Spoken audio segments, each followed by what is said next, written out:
Subscribe करें हमारे YouTube channel साधना gold को और पाएं वीडियो सबसे पहले।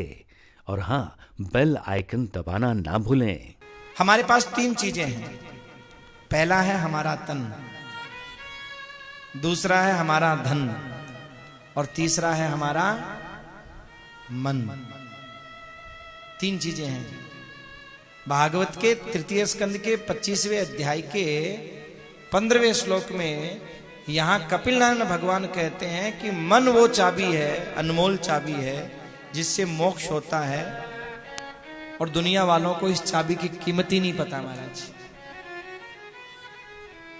तीन चीजों में से आप पति पत्नी बाप बेटा भाई बंधु दोस्त मित्र इष्ट किसी से पूछना कि तुमको क्या चाहिए, तो चाहे दोस्त हो, चाहे पत्नी हो, चाहे बाप हो, चाहे बेटा हो, सब एक ही बात कहेंगे, क्या? तन से तो काम करो और धन ला करके दो। सब यही कहेंगे। और आप कह दो कि देखो भैया, मैं तन से एक गिलास पानी भी उठा के नहीं दूंगा किसी को, और धन 1 रुपया नहीं दूंगा, फिर बोले हमारा मन तुम्हारे पास है। बोल के देखो, हमारा मन तुम्हारे पास है। दुनिया वाले क्या बोलेंगे? तेरे मन को चाटें, ओढ़ें, बिछाएं, क्या करे? तेरे मन का अचार डालेंगे। मन तुम्हारे पास है, काम कर, मन तुम्हारे पास है। कोई बहू अपनी सासू से कह दे मुझसे काम वाम नहीं होगा तो मैं काम नहीं करूंगी, बस सासू मां मेरा मन तुम्हारे पास है, सासू खुश होगी। यानी दुनिया तुम्हारे काम को जानती है, दुनिया तुम्हारे धन को जानती है, पर दुनिया तुम्हारे मन को नहीं जानती। सजनों, अगर किसी को तुमने अपना मन दे भी दिया ना, तो वो फुटबॉल बना करके ऐसा खेलेगा उससे कि एक दिन महाराज वो रोने के अलावा तुम्हें कुछ नहीं दे सकता।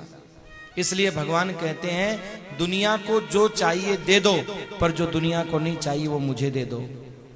तो सजनों, जिस मन की दुनिया कीमत नहीं समझती, ये मन संसार को नहीं देना चाहिए।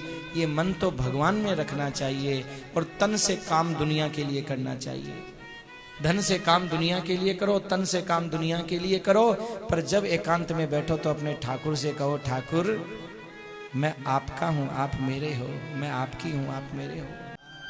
बस ये कथा हमें यही संकेत करती है कि दुनिया में अपना काम करते रहो, लेकिन मन में, हृदय में केवल परमात्मा का वास होना चाहिए। अच्छा, हमारे दिल में दुनिया रहती है या भगवान रहते हैं, पता कैसे चलेगा? बोले दुनिया के दुख से हम दुखी न हो और दुनिया के सुख से हम सुखी न हो, अपना कर्म हम करते रहें तो मानो हमारे हृदय में भगवान रहते हैं। एक पढ़ने वाला विद्यार्थी है, वो अपनी पढ़ाई में निरंतर लगा हुआ है, भले ही उसे सफलता न मिले पर उसे कोई दुख नहीं है, वो अपनी मेहनत कर रहा है, कोई दुखी नहीं है। सफलता मिल गई तो कोई सुखी नहीं है, ठाकुर की इच्छा मिल गई, नहीं मिली, नहीं मिली। बस अपने ठाकुर से जो प्रेम न तोड़े। कई होते हैं ना, पहले खूब अगरबत्ती करेंगे, पूजा करेंगे, पाठ करेंगे, हे भगवान तूने नौकरी नहीं लगाई, तो भगवान को उठा के कुएं में फेंकाएंगे, ये ले, कहेगा भगवान है? तो भगवान तुम्हारा नौकर है क्या जो तुम्हारी नौकरी लगाता फिरेगा?